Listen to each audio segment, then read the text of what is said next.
muna kayo, ha? Saglit lang, ha? Salamat. Sige. Saan ba kasi si Carla? Sinabi nang pumunta na makatulong, eh. Malamang nagsi-skateboard pa rin yun. Kaya naayos na ba skateboard nun? Oops! Excuse me! Excuse me po! Sorry, Ate Bunda!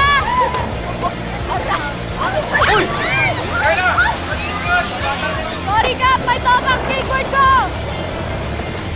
Atoy! Atoy! Nang, Sabay mo dun sa mga bibilhin, ha? ang daming pahabol po nito. Uy! Uy! Uy, Carla! Kuya Emerson, sakit! Kuya Emerson! Uy! Sorry po! Uy! Naku! Kuya Emerson, sorry! Magkakakan! Sorry po! Sorry po, sorry po! Masira naman eh! Mama Carla! Sorry, kuya. Ano ginawa mo? Ito naman talaga oh! Sus! Naman kasi, bayaran mo na lang to! Carla, ano na naman kalokohan to? Sabi na, wag mo nang gamitin yung skateboard na yan. Nakaperwisyo ka pa. Tinatry ko nga ayusin eh. Ayusin! Nakakatwiran ka pa. Paano Ano yan ngayon? Tsaka kung pa ng pambayad, sinisingit ka ni Emerson sa tatay mo. Naku, mapapagalitan ka na naman nun, eh. Bira ka talaga Hindi ako oh! na lang gagawa ng paraan.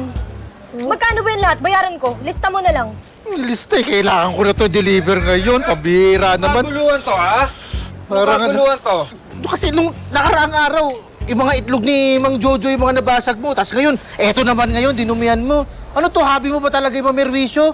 Kap, ipapablatter ko na lang to para matigil na to. Blatter agad?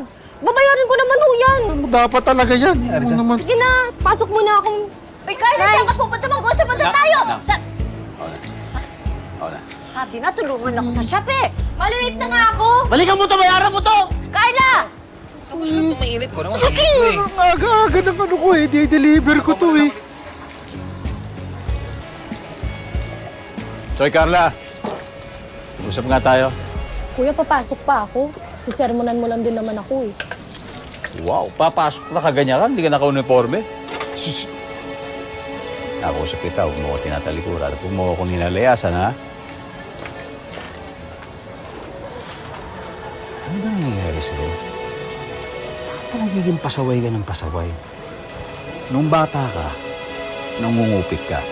Tapos ngayon, namimirwisyo ka, sinasagot mo pa yung nanay mo. Ano nangyayari sa'yo? Tumatanda ka ng paurong.